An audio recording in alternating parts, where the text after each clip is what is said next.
300,000 deportations a year. He put child asylum seekers in jail-like conditions, and he was also called the deporter-in-chief by Latino activist groups. We're not talking about President Trump. We're actually talking about President Barack Obama. However, both presidents had something in common.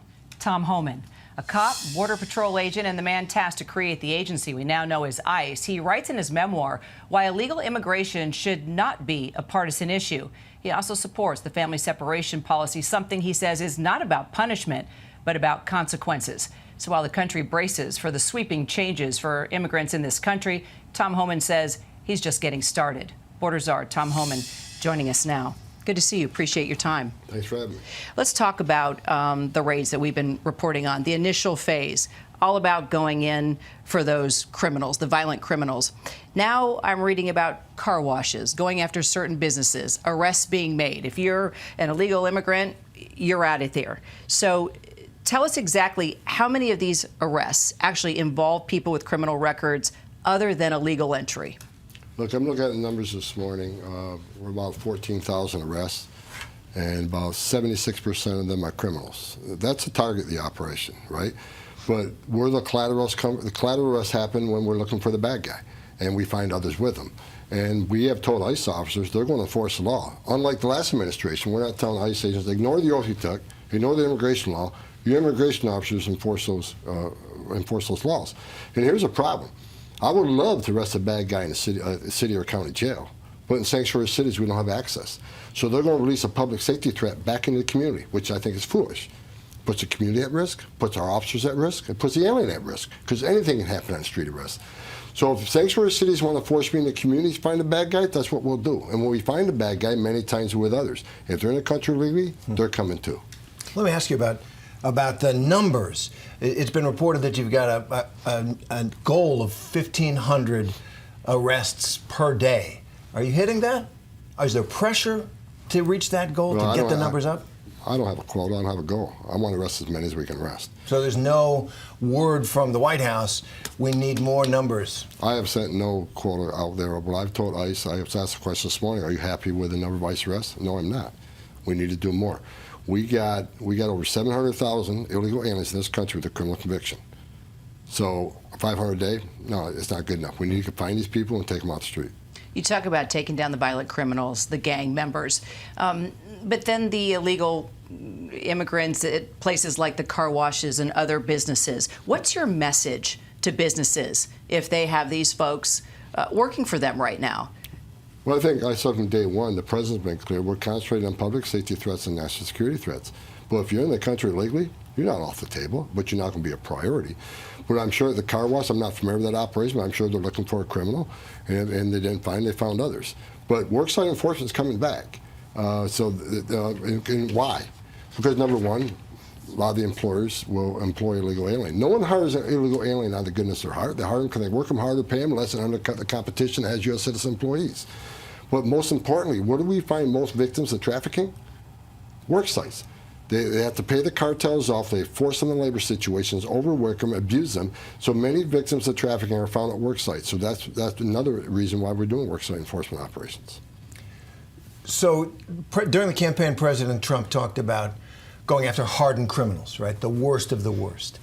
Is that really who you're finding right now? The Washington Post, we were just talking, has a story about a man who's been in the country 24 years. He's got 4 children here. Works at a chicken processing plant, which, you know, sometimes get hard up for labor. And he had one conviction of driving without a license. And he's now being deported. Is that really what you want to do? 2 things. The priority right now is public safety threats and national security threats. And everybody we go to arrest, when we arrest a public safety threat, we know exactly who we're looking for, more or less where we're likely to find them, and other information. We have his criminal history, we have his immigration history. These are planned enforcement operations. It's not a sweep. We're not going through the neighborhood looking for people different than us. These are well-planned, investigated leads. Then we go out and look for the person we're looking for. But that person just messaged, isn't that country legally? Yeah. He shouldn't be here. He's got 4 kids. He's working. If we want to send a message to the whole world, it's okay to enter the country legally. It's a crime, but don't worry about it. Hide out long enough and have a U.S. citizen child, you're immune. If that's the message we send to the whole world, they're going to keep entering this country illegally. More aliens will die making that journey. You'll keep overwhelming the Border Patrol. When the Border Patrol gets overwhelmed, that's when the fentanyl comes across the border to kill 250,000 Americans. That's when sex trafficking goes up 600%. And that's when the numbers of non-suspected terrorists cross the border when the Border Patrol gets overwhelmed. If you're in this country illegally, you got a problem. It's not okay to enter this country illegally. It is a crime. Fair enough. So you're not just going after hardened criminals and the worst of the worst. Well, absolutely. That is our priority. Not just. That is our priority, but that doesn't mean everybody else is off the table. If we run into somebody who's not a priority, we will enforce the immigration law. Name another federal agency or another law enforcement agency that we tell them don't enforce the law. It's just ICE. We're going to enforce the law. We're going to enforce the laws enacted by Congress and signed by the President. If Congress is going to enact laws that they don't want to enforce, then I can think well, better things for them to be doing. Look, people need to understand, illegal immigration is not a victimless crime. People say, well, coming here for a better life. I get that. But when you cause a crisis as big as the Biden administration did that overwhelms the border to where 70% of agents are pulled off the line, that's when all the bad stuff happened. I've been doing this for 34 years. People don't understand what happens to these people. There's been studies done that 31% of women that make that journey through the cartels get sexually assaulted. They get raped. Not once, but numerous times. Children die in that border every day. While you and I are talking right now, women are being raped by the cartels as part of the requirement to cross this border. A child will die on the border today. And we're simply, a secure border saves lives, and that's what we're doing. Tom, let me ask you about that. Actually, two things. I want to ask you about the cartels, and I do want to ask you about the trafficking. In your memoir, and I took note of this, you describe one of the most devastating moments in your career. You say in your book that you saw the back of a truck filled with dead bodies of those being trafficked. Are you worried at all that this mission could actually lead to the deportation of trafficking victims or even cause those who are being exploited to not report it? No. I mean, I think we made it clear, if you're a victim of trafficking, there's actually benefits to be given to you. As I just said, worksite enforcement operators, one of the main reasons we're doing it, to find victims of trafficking, because they need a lot of help from the U.S. government. So no, this is about prioritizing the worst of the worst. This is about arresting public safety threats and national security. However, we got 1.4 million illegal aliens in this country who had due process at great taxpayer expense. They've been ordered removed by a federal judge. We have to, and if those orders don't mean anything, if we go through this whole process, okay, you want to claim asylum? You got that right. You want to see a judge? You got that right. We'll make that happen. But at the end of that due process, if a federal judge says you must leave, if we don't make them leave and execute the orders, then what the hell are we doing? Just shut down the immigration court. It doesn't mean anything anymore. Take the border patrol off the border because there's no consequences. We have to enforce the law. That is what's required. So let me ask you about the cartels. They've made a clear warning to you and to the United States that we're going to escalate our violence. So now we're seeing not only Mexican troops after this deal that Trump made with Mexico's president, and also U.S. troops headed to the border. How are you going to utilize the military? We know what the military can and can't do domestically, but in a scenario like this, how do you plan on using the military? Could they get involved in the violence if the cartels strike? Yes, and we expect them to. But the Mexican military, President Trump's able to get Mexico to put military on their northern border. That will certainly help. I think the cartels would be foolish to take on the military, but we know they've taken on the Mexican military before. But now we have the United States military on the border. We got the men and women of the Border Patrol.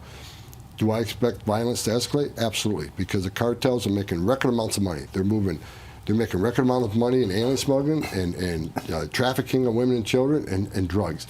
However, as we secure the border, which we've gone long ways to securing the border, crossings are down like 76%. We're taking money out of their pocket. They're not going away quietly, and that's why President Trump designated them terrorist organizations. I would send a warning to them. You heard a Border Patrol agent, you heard a soldier.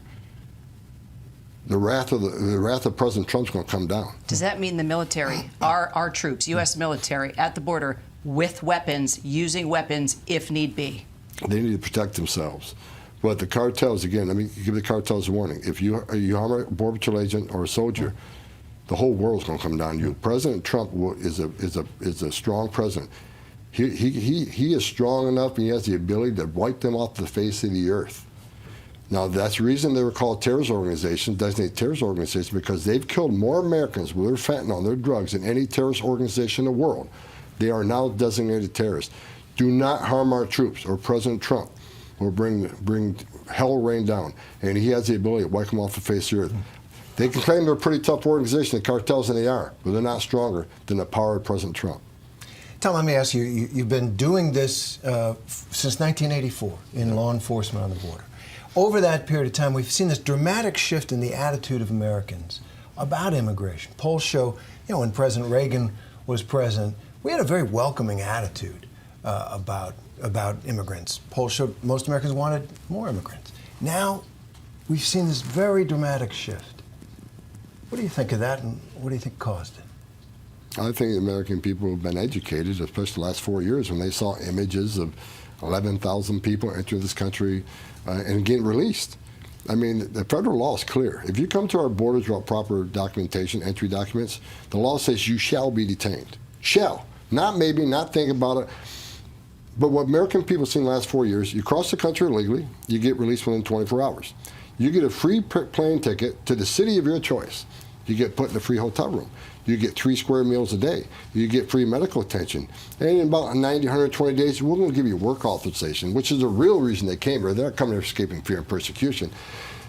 When you send that message to the whole world, they're going to come to the greatest nation on earth. I think people are realizing, so when you overwhelm the border patrol, and that's the message I keep pushing, it's not just innocent illegal immigration. When you overwhelm the border patrol and take them out of their national security job because you're making sandwiches, changing diapers, making airport runs, doing all this humanitarian stuff which they need to do, that's when the fentanyl came across, killed 250,000 Americans. That's when sex trafficking happens. When they create the gaps in the cartels knows this. So the cartel knows, okay, the border patrol is overwhelmed. Now let's send a group of 100 family units to this area so with the 30% left on the border, we'll seize that opportunity. Now we create gaps. Now we can run the gang members and those carrying fentanyl and those sex and trafficking women. They got a wide open area now. This is the unsecure overwhelming of the border has created all these other bad things to happen. And I think Americans are being educated at that. They understand it isn't just illegal immigration anymore. There's a whole ugly underbelly. I'll say it again, women get sexually assaulted. While we're talking right now, they're being sexually assaulted. Secure border saves lives. Let me add this. When President Trump had illegal immigration down 90%, when 90% less people were coming, how many women weren't being raped? How many children didn't die crossing the border? How many Americans didn't die from fentanyl overdoses because the border was locked down? How many no-inspected terrorists didn't make it in the country? How many women and children weren't sex trafficked? Secure border saves lives. You clearly, I mean, you make it very clear that you are all about taking down evil, getting rid of evil, and kids getting trafficked. You've seen it firsthand. But, at the same time, you're talking about deporting families back to dangerous countries. How do you square that? Deporting back to dangerous country. What country is dangerous? Well, it's all the countries that they're fleeing from. Venezuela. There's a difference between fleeing violence and fleeing persecution. Haiti, Venezuela, Haiti, which can't even it's run by gangs. Afghanistan. I mean, the countries that are dangerous. It's why they come to this country. Let's talk about. So they come to the border and make an asylum claim. People need to understand, what is asylum? Asylum is you're escaping fear and persecution from your home government because of race, religion, political affiliation, or participation in a specific social group. We're seeing that. So when you come to the border and make a fraudulent asylum claim, because I've never seen victims of persecution carrying the flags of their home country to the border, which we've seen.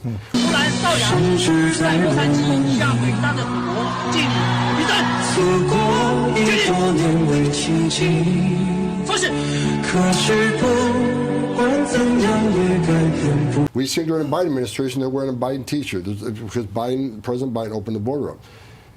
While we're dealing with millions of people making a fraudulent asylum claim because they're really not escaping fear and persecution from the home government because of race, religion, political affiliation. The ones that are, that's the problem. When you get millions of people making a fraudulent claim, those in the world that really do need our help, because they really are escaping fear and persecution. So how do you they're help sitting them? in the back seat. How do you help them? Because they're overwhelmed the system. How can you get asylum then? Let's just go by the book here, by what you just outlined. How can someone get asylum? What you don't do to claim asylum is enter the country illegally. You go to the port of entry, make an asylum claim. And I read the media outlets, well, that's what the CBP One app. CBP One app was they shut down the app. And they should have. It was abuse. If you look at the system, even they admit about 90% of the applicants weren't properly vetted. The asylum claim has to be done by case-by-case basis based on the merits of the specific case. None of that was done. When the president stands on at the White House podium and says, I'm bringing 30,000 a month in from Haiti, Venezuela, CHNV, Cuba, Okay. Nicaragua, Haiti, Venezuela. When he says I'm bringing 30,000 a month, where did that number come from? Where's the case-by-case analysis? Where's the specific? No, they've abused the asylum process. And if you look at what's happened, a lot of fraud occurred. People didn't really qualify for asylum. But while we're busy dealing with this asylum fraud, there are people that really do have the need to be protected, and they're sitting in the back seat because they've overwhelmed the system. Can I ask about the temporary protected status? The Venezuelans will lose that and now be deported. I was in Springfield, Ohio, a couple of times during the course of the campaign, in that Haitian community where President Trump said they were eating cats and dogs, and there was no evidence of that. They have settled in that community, and it has accepted them. They're performing important tasks. That community is growing. It was flat on its back. Are they the next ones? Will everybody who had temporary protective status lose it? Well, if the Secretary of Homeland Security makes the decision to end TPS, then yeah, they'll have to be removed. And how do you, But the TPS, people's temporary protective status, it's never temporary. Yeah. I mean, I don't know the last time a TPS was canceled. But when the condition of the country changes, then that TPS is taken away. You think that's going to happen for the Haitians and the others who are here under that? If they lose TPS, then they no longer have the authority to be here. They absolutely. Well, how need to about the be here. Dreamers? Dreamers is something the White House and President Trump are working on. But let's remember, his first administration, he had a plan for the Dreamers. What happened? Nancy Pelosi and Chuck Schumer didn't accept it. Why? Because there was money for the border wall. So President Trump understands the Dreamer situation, and he'll be coming up with some policies in the near future to address the Dreamers. But he tried once, and he was shut down. One more question. What would you say to some of these families, whether this man who's been here 24 years, some of the Haitians I met, contributing, they thought, to a country that they now love, and you're going to pull them out? I mean, it's an emotional question. Some of their neighbors will be emotional. I'm not advocating for them, but I just wonder about your personal reaction to the human side of this, to the pain. Immigration enforcement is emotional. It's I get it. It's always been emotional, always been controversial. But we're a nation of laws. If we want to send a message, which I think you're asking, enter the country legally, it's a crime. Show up in court, don't show up in court, get ordered removal. But if you hide out long enough, get yourself a job, have some U.S. citizen kids, now you're immune. You're immune from our laws. If that's the message we want to send the rest of the world, you're never going to fix this issue. Coming to this country illegally is a crime. If I was in Switzerland illegally, I wouldn't feel comfortable, and they shouldn't feel comfortable. They're in a country illegally. Many have been ordered removed by a federal judge after due process. They simply ignored the judge's order. It's not okay. ICE is enforcing the laws enacted by Congress and signed by the president. There's a reason we do this. It's a matter of national security. You can't have strong national security if you don't have border security. So there needs to be consequences for entering our country illegally. We have millions of people standing in line, taking their tests, doing their background investigations, doing everything they can to come to the greatest country on earth the right way. They're all sitting in the back seat. While millions of people are crossing the country, crossing the border illegally, and being taken care of by the Biden administration. No, we're going to enforce the law. We're going to set the system straight. Tom Homan, we appreciate your time. I hope you'll come back. You got it. Thanks very much. Deal. 感谢收看，感谢关注，记得美国边境沙皇，大都说不成句了。 I'm bringing 30,000 a month in from Haiti, Venezuela, and Nicaragua. CHNV, Cuba, Nicaragua, Haiti, Venezuela.